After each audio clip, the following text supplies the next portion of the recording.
Maayong buntag Cebu, good morning and welcome to another episode of Kapihan sa PIA. We are coming to you live, no? Gikan sa Philippine Information Agency Regional Office dinhi sa Cebu.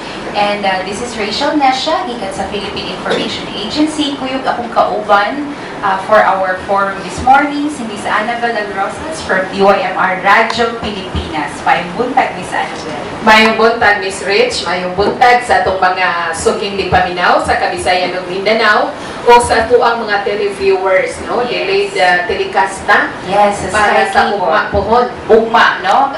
Thursday, alas 4 hangtod alas 5 sa hapon over Sky Cable, Cebu Channel 64 ba ta? 63, sorry. 53, ayun.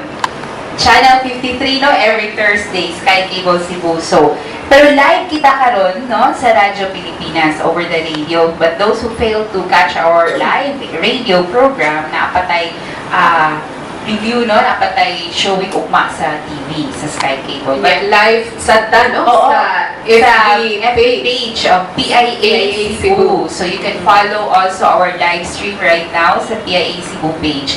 At ang mga bisita karong buntag, Miss Acabal, are from the Department of Agriculture. Okay? Aduna sila mga importanteng mga updates, no? Nga ihatag sa atua. Duha man ni ka topics that we will be discussing during our atong forum karon. Ang una is, I'm sure, no, nakadungog naman ta aning African swine fever kay mao man ni ang na basag yun nato lately, no? Even sa social media, daghan kay post regarding this. So, atong pangutana ng ato ang mga officials from the Department of Agriculture during atong discussion karon kung unsa may gibuhat, no, from the government, especially the Department of Agriculture, kay sila man ang atong lead agency for this, when it comes to measures to make sure nga di yun na usulod or naa na ba na din hipod, unsay posibilidad, no, nga masud na siya din hinya, unsa may angay buhaton not only by the government but also sa ato ang private industry and those involved, no, sa kaning ato ang farm kaning livestock raising. So apil ani, no, kinahanglang mahibaw pud ta ani Miss Acabal niya. Ang ikaduha natong topic kabahin ni siya sa mga crop pests and diseases na kahinumdum ko Miss Acabal. Aduna pud tay kapihan ani I think every year, no, part na ni sa campaign nga gihimo sa Department of Agriculture kay dagan ubay-ubay baya pud ang areas dinhi sa Region 7, no, nga crop producing gihapon nga mga areas. Yes, so atong ipailayla, no, sa atong mga sukintig paminaw, sa atong mga televiewers o sa atong mga followers sa FB nga mo'y mutoki sa gihisgutan ni Ma'am Rachel. Kauban nato si Dr. Ventura, ang spokesperson may tungod sa African Swine Fever or ASF, no? Good morning, sir, and welcome to Kapihan. Good morning ho, magandang umaga. Tagalog Okay. si Sir. Tagalog ni si Sir, pero makasabot ra ka sa amo ang pangutan nga unya nga binisaya. Amo lang kay translate, sir, into Cebuano. Kauban gyud sab nato karon ato naman ning suki sa Kapihan, ang chief sa Regional Crop Center sa DA7, si Dr. Bienvenido Acabal. Sir, June, punos na ba ni June? No. Bisag January pa tanon, June na. Si Sir June, good morning, sir. Good morning ma'am, og sa tanan nga nagsunod sa ato ang program, no. Totoo lang sa maabot siguro sa atong signal kay makaabot tanan, pero rest assured nga ang informative atong discussion karon nga buntag. Okay. So, first, siguro, Miss Rich, no? Si Dr. Ventura, mahitungod, no? Background lang sa, para sa ato ang mga suking tigpaminaw sa atong televiewers o sa atong FB followers, kung unsa dyan niya, ano talaga ang ASF?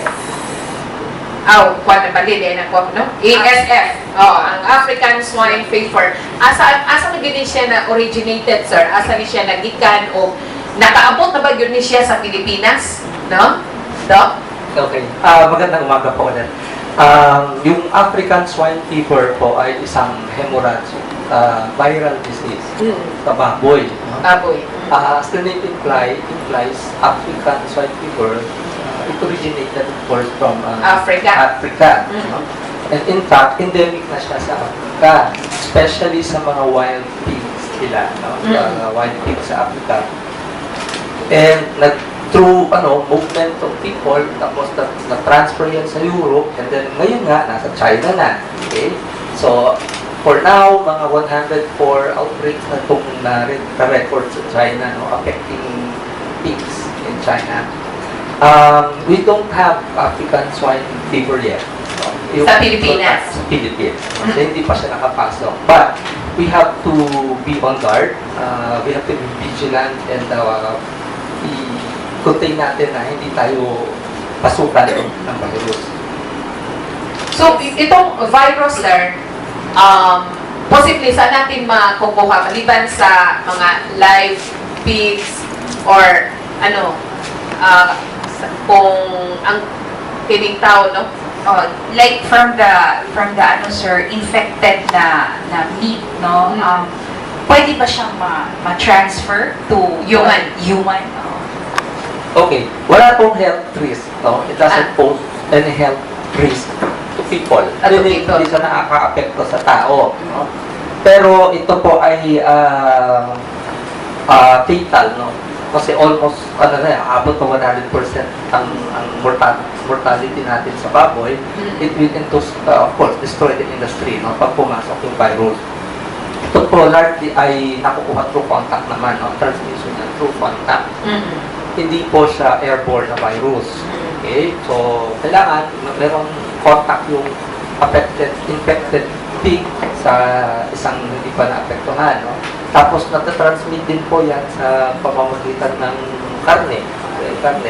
At saka yung pwedeng sa contact sa mga clothing, no? Kung dumadalaw tayo sa mga farm na may mga infected swine. Tapos, yun pong processing ho natin ng meat product o pork product, hindi po nakakagarantiya na namamatay yung virus. Okay. Especially, malakas po yung resistensya ng virus sa cold temperature din. So, it can remain in yung mga frozen meat, nakaka-survive siya dyan ng more than 3 months. So, mahirap po yung mga frozen product and processed food, okay? Although processing, extreme heat destroy ang virus, pero wala yung kasiguruhan talaga yon. Yung before the processing itself, may contact ka na with the virus. So, hindi mo masabi na totally free, no, of the virus yung mga processed product. So, kasama na po yan sa ating mga hindi pinapayagan ng produkto pag galing sa mga bansa na affected with African swine fever. So, what is the difference between kanang sa ASF and FMD, sir? Yung foot and mouth disease. Opo. Pag-iba po yun. Kasi although maapektuhan din po yung baboy ng foot and mouth disease, hindi po magkamag-anak ng virus o ibang virus po yan. Okay. So, naklaro to ni sir, no, ganihan, Miss Annabel, dili transferable, non-transferable to humans. Di siya mo-transmit ang disease, no? Even if you... Bisan makaon mo. Oo. It's really just sa swine affected siya. Oo. Pero mo lang na, no, Ang problema at impact ani sa ang industriya. So, mga daghang mga matay na baboy. So, karon, sir, what are we, like sa Department of Agriculture, what are the efforts, ano po yung ginagawa natin ngayon na campaign to make sure na hindi pumasok yung ASF, no? Especially, maraming ports of entry ang Philippines, no? So, what are we doing about this? Yung pong programa ay nasa acronym ng BABES. Naalala niyo po? Babes. Pelikula na Babes. Okay? So, yung P is banning products, no, from countries affected, no, by ASF. Tapos yung A is avoid feeding of swill, no, using swill feeding. Yun po yung mga refuse o yung mga kaya sa mga airlines, no, may mga food waste. Okay? Mga Leftovers. Oh. Kinokolekta po kasi ng ibang swine raisers, especially sa backyard, no? Oh. Isagol, no? I-add sa feed. Pakain nila Ipakain sa baboy, no? So, hindi natin masiguro kasi kung contaminated o hindi. So, avoid swill feeding. Okay? So, yung isang bee is black entry. Black entry at port. Ito po yung pag mga pumapasok po yung mga bisita o mga travelers from countries affected with ASF, pinapadaan po natin yan sa mga food paths. Okay? Sa mga port, airport. Kailangan dumaan po sila sa food paths for quarantine measure na rin natin yan. And then, yung E doon ay education. So, ito po, isa po sa ginagawa natin ngayon to educate the public on what is all about ASF. Yung S, to complete yung babes, ay surveillance po yun, at saka send samples. Okay? Kasi po, ang sakit na to, sa mga nag-aalaga ng baboy, nakakakita naman po sila ng cholera na sakit. No? Yung mga nag-aalaga na. So, similar ho kasi sila ng sintomas sa cholera. So, i-differentiate lang, kailangan ma-inspect yun ng veterinaryo, tapos magpadala ko ng sample sa diagnostic laboratory. Yun. Kanya po yun yung bait, no?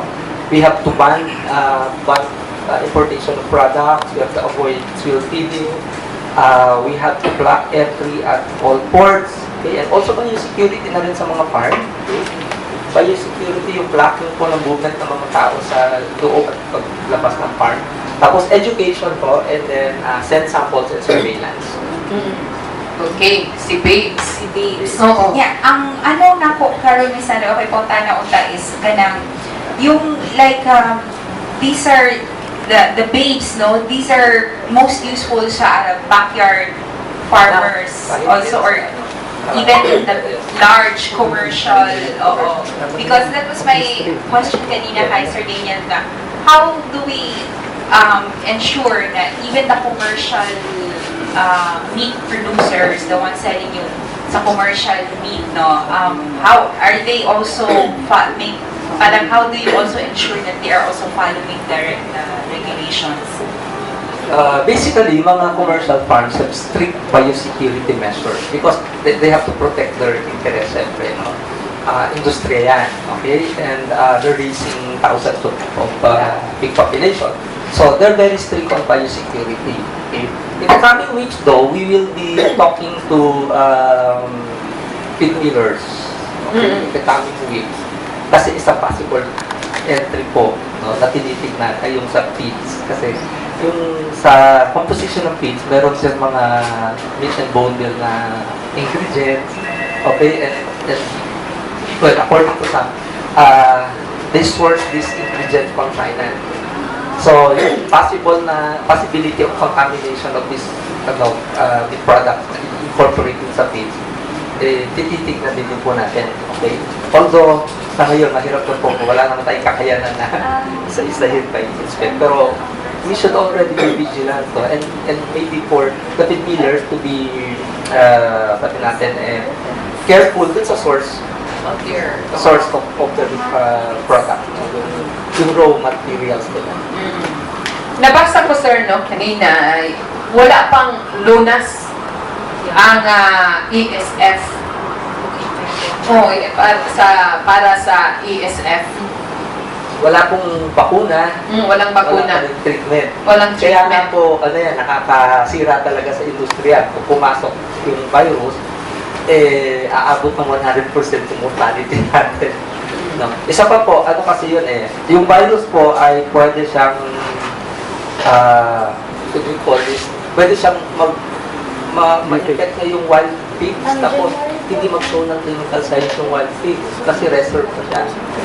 Oo. So, may mga wild pigs po tayo, so di natin alam kung yung ating mga wild pigs nakakuha ng virus somewhere. Doon, isang problema din. Then, this comes into contact with the domestic pigs. Yun yung possible na magkalan yan. Since yung ano is 100% yung mortality. Oo. So meaning to say, the only option that we have right now is really prevent the entry. Wala tayong ibang Yes. option that we're looking at kasi wala namang vaccine or treatment for infected na ng mga pigs. So sir, pero sir, how big ba is the swine industry in the country? Yung impact of this, like how much are we producing ba sa Philippines? It's estimated kasi na magkakaroon to ng impact sa 2 billion natin na industriya, worth industry. Central Visayas is among the top 5 din na producers din natin pork. Okay, of course, ang lechon natin is So, it's malaki yung okay. impact talaga sa atin. Hindi ko naisip yung sa lechon. Although alam natin nasa Luzon ang mga pork producers, pero papasok po tayo sa top 5 din sa kanyang demand. So, malaking epekto sa atin yan. Nang lumabas ba ang balitang to, sir, meron bang effect sa tungkol sa mga binibintang mga karning baboy? Natatakot ba ang mga tao? Hindi na Wala pa naman po kaming balita na nagkaroon ng panic yung consumers.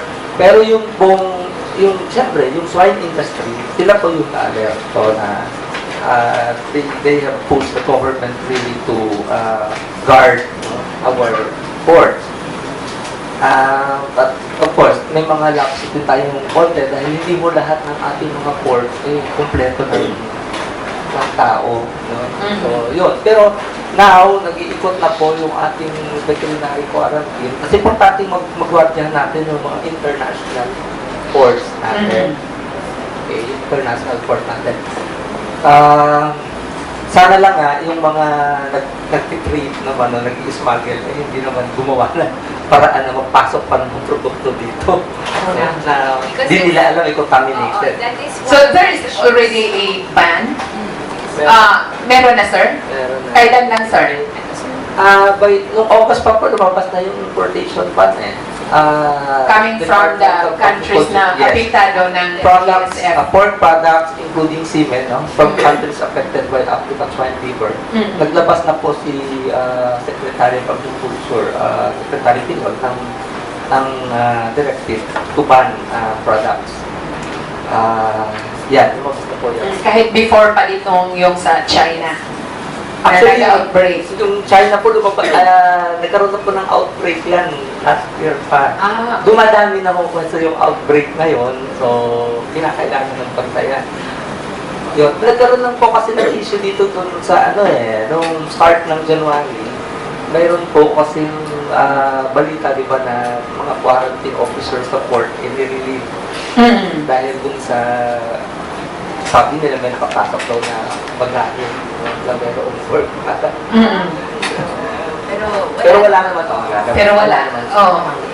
So I guess yung din sir, no, on the part of the public, especially those who be traveling from the affected countries, no, babasahon na lang nato ni Miss Annabel, no, based sa statement of DA, the affected countries are Belgium, Bulgaria, China, Czech Republic, Hungary, Latvia, Moldova, Poland, Romania, Russia, Ukraine, South Africa, and Zambia.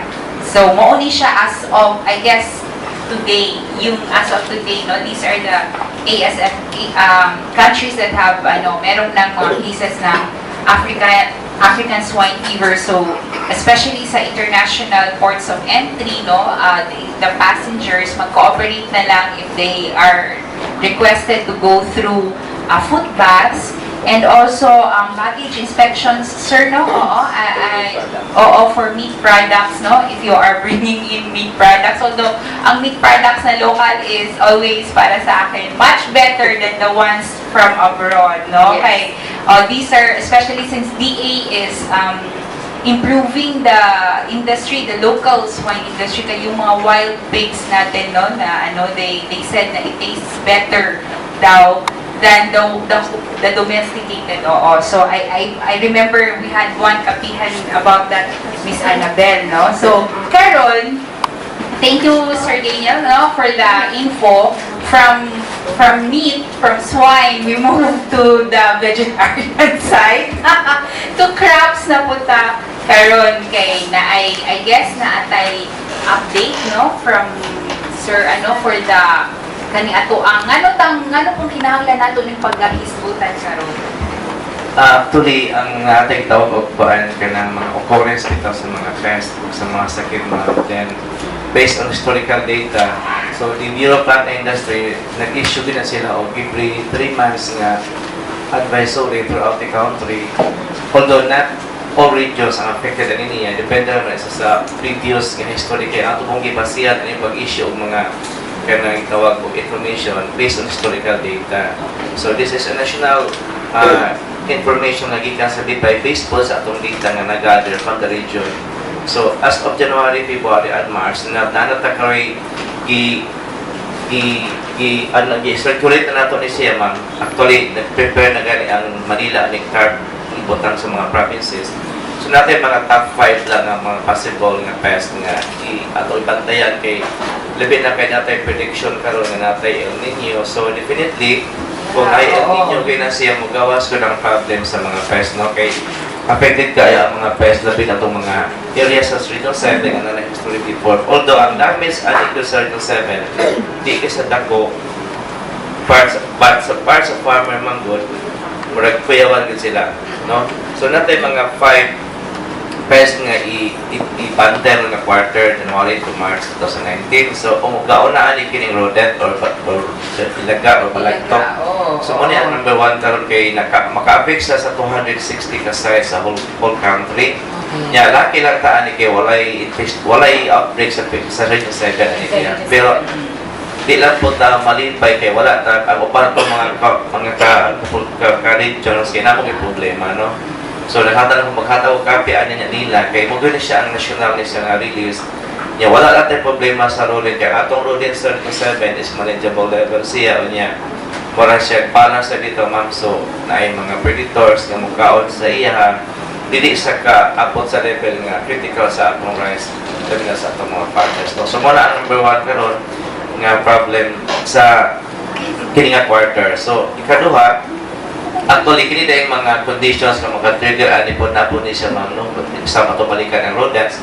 So, sa maka-trigger nga nung mudaghan sa kalit, kanibitang wala na atong mga predators nga amigo, for example, ang mga snakes ipamatay na sa mga tao kaya nanghatok sila. Actually, ang snakes may good predator din sa rodents nato. So, di mo paon ng mga predator, for example, ang snakes mo din sa balansi. So, multiply good siya. Nya, ang uban po ka ng mga iring. Posible man na ito magamit sa ang iring usahay mo good, di na mato field. Kaya ito mapakaon ng kanunay. So, advisable siya ang atong iring. Ato po siya panamon o diet. Kaya para makita siya pagkaon sa field. Kabantay mo sa itong mga balay karon. Atong ganas iring, dili mo lang ka. Ito pa atong pusugon kanunay. So, advisable na o, yung tulog ka, matulog pa nato po, matulog kung magkaon. So, advisable din siya ng iring mo siyang tagaan po kung i-diet po siya para mangita siya o rodent para ang iyang population sa ilaga hindi sa matagda. Good to know. So katong na yung mga pet owners diha na yung mga tagiya o iring mapag-ausat sa ninyo. Pahantingan sana. Dati ka na, nasa ko may anak sa mga ka ng imong iring ipupuyan. Once imo sa care, mabalik sa madalas sa snake or ilagay. Kita ni mo. Oo, yes sir. Pakita, ang mong buhat na niya, ang mong pain iring kung sa pala adapt na ako ganun sa i-apipot asan kanabitang itap na yung mga good boy kay para ba makakil po sa mga nagamit siya o ba mako kay kasapaan kay ano nadadala mo kay gahugaw di na sakto na imo sa ikuan nga ni boss yang role siya ba because that's nature man na okay na mo kasi balance mo gud sa no so mo na sayo sa nakawala mo na nga sa dito 7 nindot ang atong rodent management kay effective siya niya. Nagyo po atong mga LTOs po. Nag-monitor po sa kanunay. No?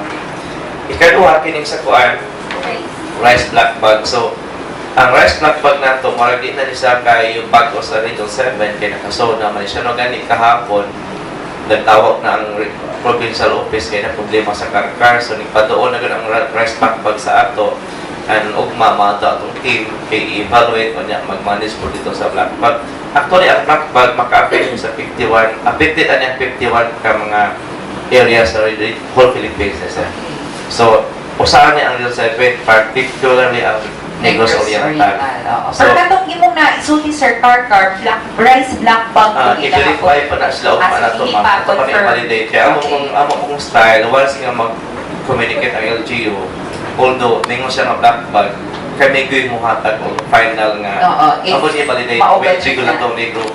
So, maamata ang team sa Karkar to validate the problem and at the same time, mag-manage na yun. Kamara may affected ani ma'am ka sa Karkar, mga kilala ka, mga hektar o sa hektar siya. Pero hindi sa totally damage, positive man siya. Yan mo na atuon na sa tipong manata. So, kaya po din ikadawa kayong black bag yung sa unahan kanina, yan, apilaan niya ang Region 7. So, ang Negros Oriental, kay kalabong Negros Oriental, muna na siya gitawag ko, favorite area po na niya pa. Doon ako siya natin tingali kay, although dili siya makatad ako damage, pero ang part ng gusto pang farmers sa iyang production niya po, marang hadlock siya.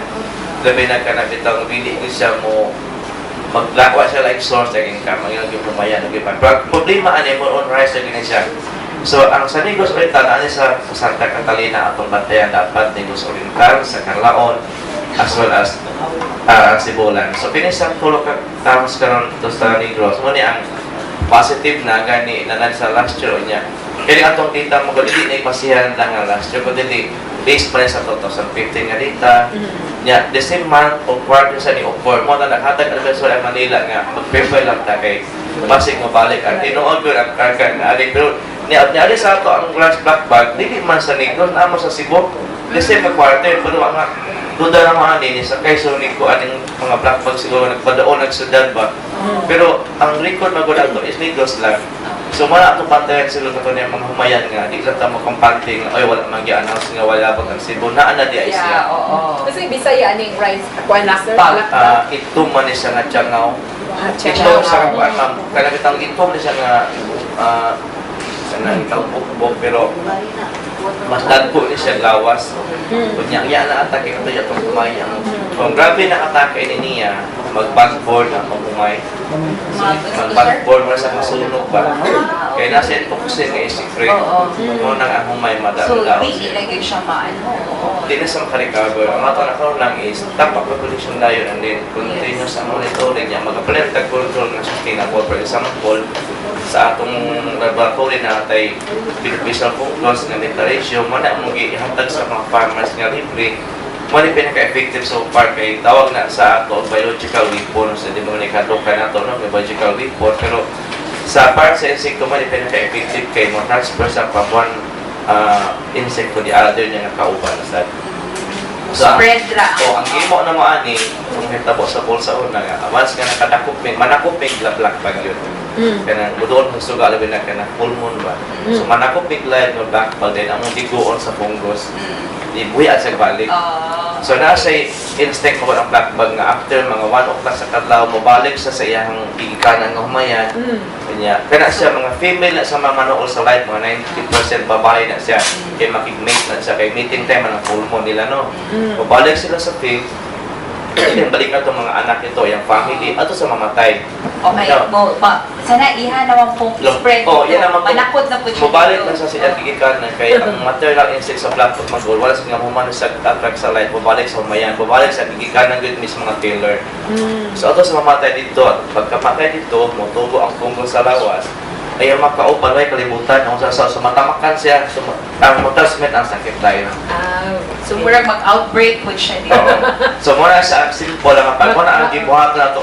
Magbilig o lagir ko. Dili sa, nakalangindot sa metalicium, kaya dili sa mag-transfer sa plant na maka-infect, dili po So, maka-infect it's sa really tao. just, dili yapon siya mag-transfer, no? Dili, specific sa aning black bag siya. So, marag ang favorite ng kanon o katulad yung black bag, marag fungus siya nga binitisa sa aton. So, katulog kining stem borer, rice stem borer, so, significant sites ani ang affected, ang possible nga affected sa whole Philippines. Apil po daan yung 7. Karoon nga tayo na apil na ang Bohol. Ang Bohol na para ito sa Central Visayas, muna ito number 1 ng rice producing province. Muna nga ito na po sa ibang tayo. Pero, as I've said, nanay sa management ang gihimo ani kay karoon sa laboratory na natay kitawag o beneficial nga insects ang ipadaghan. Ito sa Trichogramma japonicum. So, kini sa Trichogramma japonicum, libre nga po ning ihatag sa farmers nga iniglupad ana pag itawag tong itlog sa steam boiler di pa sa kahimong ulod ba natural gyapon sa gawipon so gulupad to siya ng itag itlog ani mama ni niya iya pang parasitize so ang dis mo gawas ang ulod ang kato ng bag-o na po nga programa mo gawas nga ato amigo so muna siya kana bitong natural ko sa pill so actually effective kaya sa kaysa talipong area naka-release mo ito kadaghan ang mao mismo dito sabi mismo sabi ko nagsulay mo kung mabagtis nga dito nga wala o nildos ang problema sa steam boiler tungkol ato itong gignatag na po nga manismiti na mag-spare farmer okay ikaw pa kining tong rovirus so kung na-virus ang atong swine na po dahil virus po atong humay no so pero mga gyapon di gyapon sa pagtransfer sa tao ng rice tong rovirus kay specific pa sa itong plant no kunya wala pa na after the Article 7 so safety rata pero low po itong upan ng tao ng mga regions pero sila kay tanan ng problema sa kap na Japon man sa basta manalagtang early detection na siya no? So katong na problema sa itong hormone mga pinaka-region sa whole Philippines na wala tanapin din niya apela ang region 8 o ang region 6 so kisayloan na kitaan niya puro mga silingan na to so usa kay na sa region 7 kaya mga tawag pa so marag na siya something sa 7 siguro no? Okay so ikalima na tong kuan nga batayanan karon nga pest karon nga quarter kining bacterial leaf blight so bacteria niya siya kanya di ka po sa ma-infect sa tao pero ma-infect sa specific na po sa rice so naay mga size ka mga areas ani nga possible nga maigo or i-monitor apin nato ani ang Negros Oriental ang buhol so kung naay rice na po na siya gitawag og bacterial leaf blight kung nagibot ako sa mga conditions di ay nga ma-trigger ani niya nga mudan so mo ni siya mogamit po ng mga tawong variety nga dili kita western variety kanang murag bailo variety lang ba so di kita mogamit na niya matakay balo nga kanang variety di ay dali sa makakibot so dapat registered siya ng variety nga nito then ato pong kung sobra po nagpagamit sa nitrogen fertilizer sa mo-over fat o mo-over fertilize po ng plant susceptible na po siya sa sakit so kanan di ay nga aspect basta masubra dito sa maayo so kanan po dyan po na sa upang plant niya po, not only rice, kung ma-over-fertilize dito, dali siya masakit. So, mula gitawag, dapat sakto sa iyang abono na niya. And then, kana po itawag o spacing po sa pag-planting po sa duulong kaayo. Kato po mga farmers, mag-deplete o area, ilang i-cross planting, distance pa kay padaghan ko ng masulod. Di na sa mauli ay kay kung dugulo yung pagpunta ng plant, the more nga ang pathogen, tali kayo magtapok sa tikas. Paspat ang spell na niya nato. Sa ano natin, sir, especially like, do we have naabatay close coordination also aning mga sa LGU level bitaw, sir, when it comes to, right now, pa may na-report no nga mga cases, pero nagbantay naman mo, Last year palang daan, ma'am, auto na isang gikuan, kaya na mag-take quarterly meeting sa right matter, gumit ito kayo, mahatag may mag-warning daan ba niya. I-train na po daan sila actually nga sa mga sa possible water from province sa Leba hangtod na sa Mao. Namatay mga technicians per area nga na-arrest yun sa Mamba. So na-train na sila niya. Ang problema lang namo sa regional level kay after post-election na po yung change of assignment. Una nga, kami po mismo magsusunod pa kay daan na pong assignment sa TICAS, muna ba ng lain na po ang ikan sa rice mo, transfer sa course. So, muragwa na po yung makatutok na po sa problema sa rice. So, muna yung number one nga problem sa ato nga mausog-usog assignment ba. Doon na ba tayo, has there been a case before, sir, or an instance na igog yung maayo ang Region 7 by a certain pest? Oo. Naigo, tapos dili sa severe, dili sa kaayo. Gabi, katong itong army worm sa una. Army worms, sa northern part of Cebu. Pero, contain na dahil na-contain sa dahil ma'am. Kaya itong game mo karon kami sa CPC sa atong laboratory, dili man mo bias o sa kamanagement. So, ang may combine kanang possible options yun. Ihatanan mo sa mga farmers yun, not only naturally, but ang makatapos ang ihatag pati ng pesticide if di na madala para mo stop ang population. So, ang game mo ani karon kada probinsya among gibutangan dag bumper ng pesticide. Okay. So di na matapok Cebu sila. So kung may problema po sa Pasapol o sa Cebu, sa Negros, dito na maato sa atong provincial office, maato dito ang mga kuan, atong mga affected nga mga area, di na mo tabok Cebu pa. So, mo tricks na sa ato nga na problema, then ang wala patuon dito sa among Bldg na daan sa mga namatay ang mga patko office pero per province man. So dito nagipotang daan atong mga management, and then bisag anak daw mo ato dito na di makuha ito nga breeding chemicals kung na-update lang. Pero kani siya no, kay risky siya right now tungod kay ato na lagi tay oo nga basi El Nino daw will be coming no this moabot unya maiko ta ang Philippines I think middle of this year ang summer period na Ay, siguro kung sa na mga to. mataas yan, mama. Yung wala yung problema kay kung ayaw ninyo kining army war, o kining sa army war na sikat kung na ay kuan na ay El Nino kay balik kay sa bitang mga problema. Muna mo, malitay po ng mga media ano sila kay na pumaputa sa newspaper. Bago mabalita. Pero hinaton ta nga dili yun. Actually, sa una itong ipiling, nawa mato sa ni Opong Daghan kay atong mura bag among gimoan kung katong mga eryahan nga na history amo digi iputangan mo digi ato digi warning and then ba niya cross coordination med ato kay para isa ka positive na kani ato digi man di nato kaputong sa level nga mga outbreaks yan. Sige, siguro Miss Annabel na atay ato nang ang mga pangutana. So, ngadto sa ato ang mga sakop sa media. Oo, nga ni naghisguta may kabahin sa ESF o sa kining gitawag na tong Pests no sa kaumahan sa kaumahan no gisgutan ni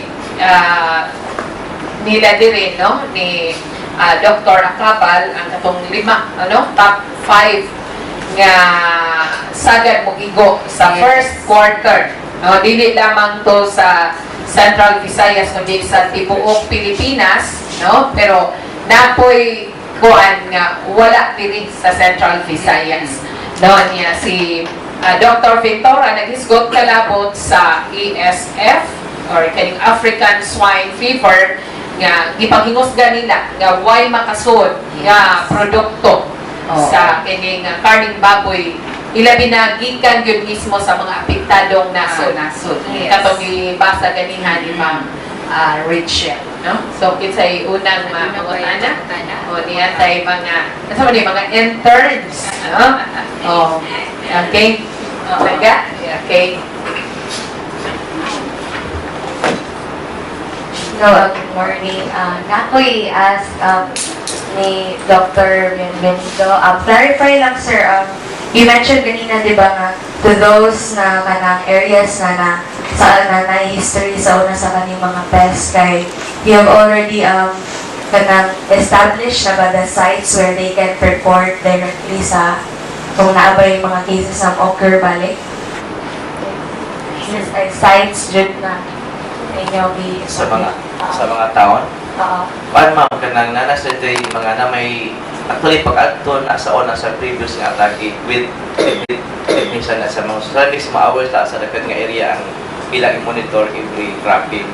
So through text na sa amo lang mag-inform na yun. So kami isa din na magawa itong later text lang among ihuwal pwede na mabisita to validate ang problem. Pero katong areas nga kuan kaya dyan napita nga ni atake opo na pasabot nga diyan po sa balik posible sa nga mo-transfer sa adjacent area kay the same crop raman siya sample rice or corn pumalito bread ko sa mga worms dito na so ba rice mo sa corn so may tendency nga kanang area dili makita diya ang problem but another na po nga barangay pwede siya nga tawag manay nga tabo po na to sa north sa una nga compare sa ang mga farmers kay wala lagi pa sila sa adjacent nga barangay dito na nga wala bitaw history sa una ba mo rin tapok sa tikas kay ang best man ko labi ng ami dili na mo dito sa rice o sa corn ato sa mauna sa grassland o sa first generation ito pag second of third o sa mga atake dito sa imong field mo nang tawag sa army worm kay imong atake sa battalion man siya pero katong mga gidan may pa na kay pila makabok di pa na mo atake murag pa sa mag-build up pa sa grassland.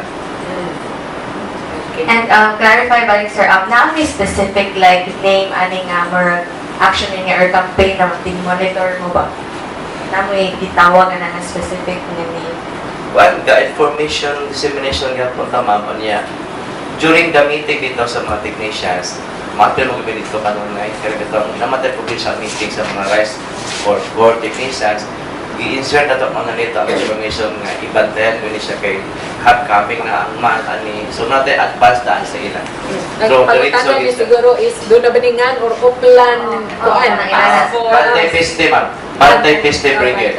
Actually, ato nag-organize ang mga farmers before of Bantay Peste Brigade. Volunteer na siya. So, ato din sa mga dito nga pangutana, ato din encourage yung mga mao nga i-activate. Kaya na naman tayo organize mga kadalungsod ito na i-rise of corn nga. Nung nag-grupo sa farmers nga ni volunteer nga, sila may mismo po bantay sa may ilang mismo nga farm. So, ato yung activate ang Bantay Peste Brigade mumana sa national program ng po na Senato. So, what na sa sweldo? Ito yung mga farmers nga maagwig, heart nga pagka-farmer sa pangamutabang sa monitor sa ilang mismong area. So, Bantay Peste Brigade ang term na. So, Si Sir, ipapiliit na ninyo karon, sir. O, sa amo lagi ko sir. Aliyo ko sa microphone, sir. O, sir, amo, last year palang daan, sir, amo na lagi ko sila. Last year palang daan, before naabot yung advisory nga, di lang yun maghuwag sa nagkakaroon ng national advisory. Kita mismo sa 7, maka-initiate matag kanagitang kitag ato silang i-activate o balik kay umata kay palagod o when good sa mo offer good sa ba. So ang mao ani sa dako sa role pagpatawag atong mga tawanan gyud kay para dili pud sila bitaw magkumpiyansa lang sa lugar. O nanatay pa ugay sa katong mga core areas particularly sa northern part, Bantayan, Santa Fe o kanang Camotes. So nanay grupo dito ato na lang a matter of wala sila sa kanang i-wake up lang sila nga magbantay na punta kay labi na napay kami nga El Niño.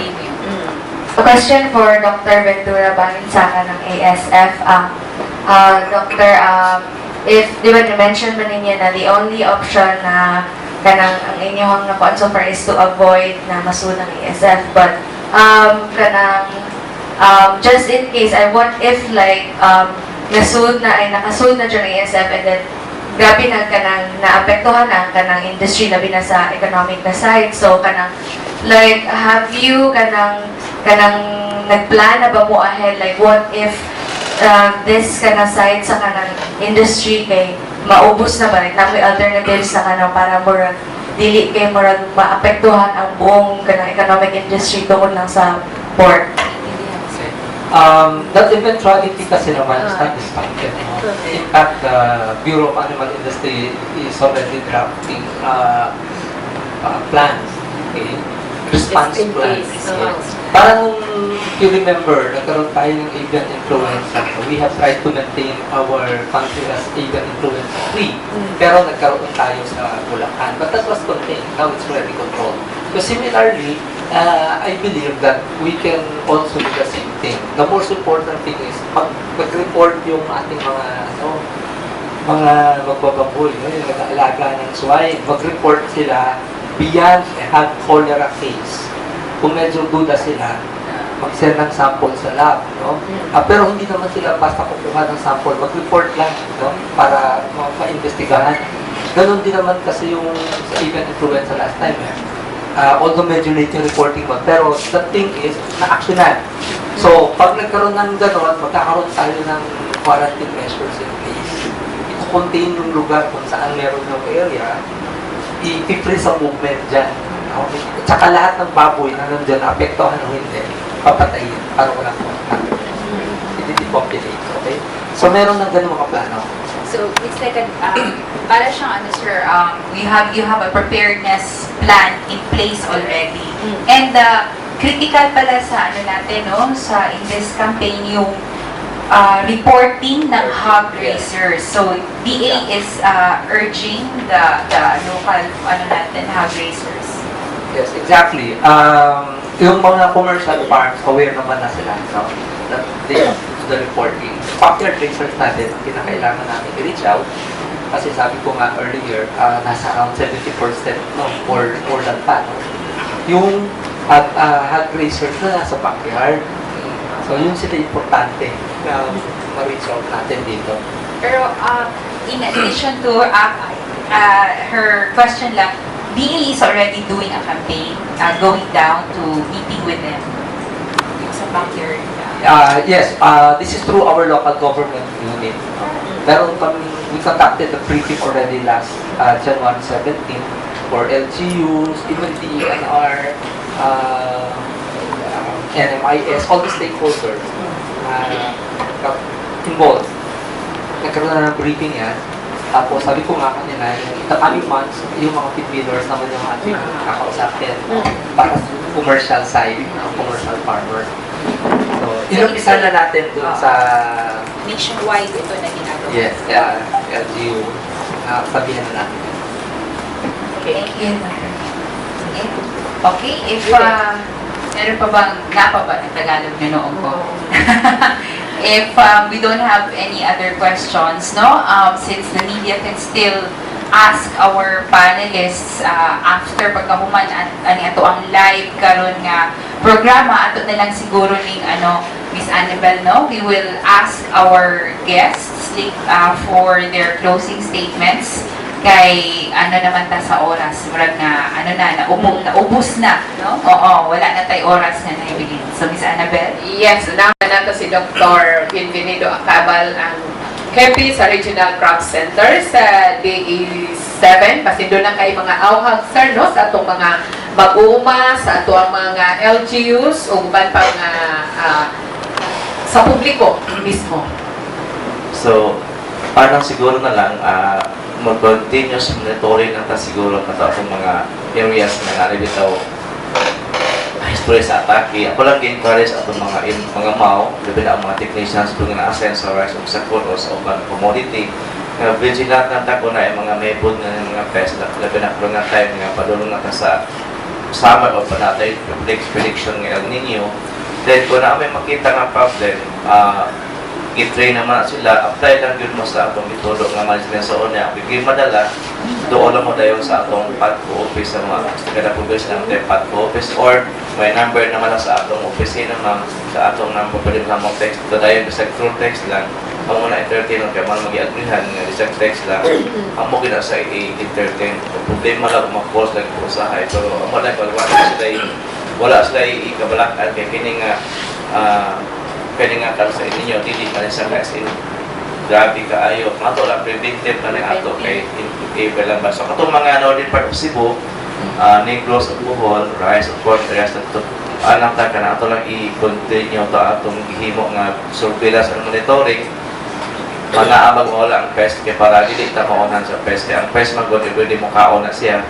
So, rest assured na ang regional office, active na atong director tayo nila man din may instruction na a matter of things lang para dahil sa ato din ng aircon na attack. So, naragin may mag-coordinate kami ito sa mga local government o sa provincial office. Dahil salamat, Dr. Acabal. Si Dr. Daniel Ventura, ang spokesperson sa ESF. Thank you, sir. First of all, thank you also for inviting me. Ewan ko kung coincidence to, no?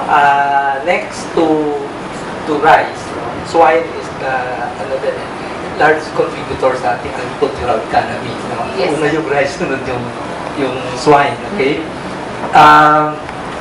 I hope yung ating publiko ay sumunod na lang doon sa mga regulasyon, particularly those who are traveling, na dumaan sa mga footpaths, magdala ng mga meat products, particularly pork products from countries affected by ASF. And also inform their friends and relatives who would be coming in, okay, for vacation, na huwag na lang magdala nga magpasok ng mga ganong produkto dito, which are already banned. Okay? And we hope that we can maintain the country as African swine fever free, and we can have a good celebration of the Year of the Pig. Without ASF in the country. Yes. Thank you so much. Thank you, sir. No? I guess it shows how much yung sinabi ni sir, ang isuti ni Sir Daniel ba na top ang crop, rice and corn, and then next is the swine industry. Kaya we are rice and pork eaters, yun ang Naikanon og sudan. meat. So, we'd like to thank the ato ang guests from the Department of Agriculture for sharing with us the updates that they are doing on the side of the government when it comes to preventing the entry of ASF and African Swine Fever, and of course, ang ato ang mga pests and diseases, no? And amo pong pasalamatan, of course, DYMR Radyo Pilipinas, live iba sa radyo ni sa ato ang Kapihan sa PIA nga radio program, and the Sky Cable for the delayed telecast nato every Thursday ugma nino alas 4 hangtod alas 5 sa hapon. So initiation na siya. Kini si Annabella Rosa sa DYMR Radyo Pilipinas. Ako lang sumlion ang ilahang panawagan nga magbinantayon tano sa kining problema karon. Although ang ESF wa pa gid ni siya makasud sa nasod, and hopefully di gid ni siya makasud, so sama sa giingon nila ni Dr. Ventura nga kuan na gyud no kani nga magbinantayon ta, mo report gilayon ta sa kining mga otoridad, specifically ang DA nga maoy mo sanong unya sa mga problema. So daghang kaayong salamat o mayong adlaw sa ato ang mga listeners, ato ang televiewers o sa ato ang mga followers sa FB page sa PIA Cebu. Daghang salamat.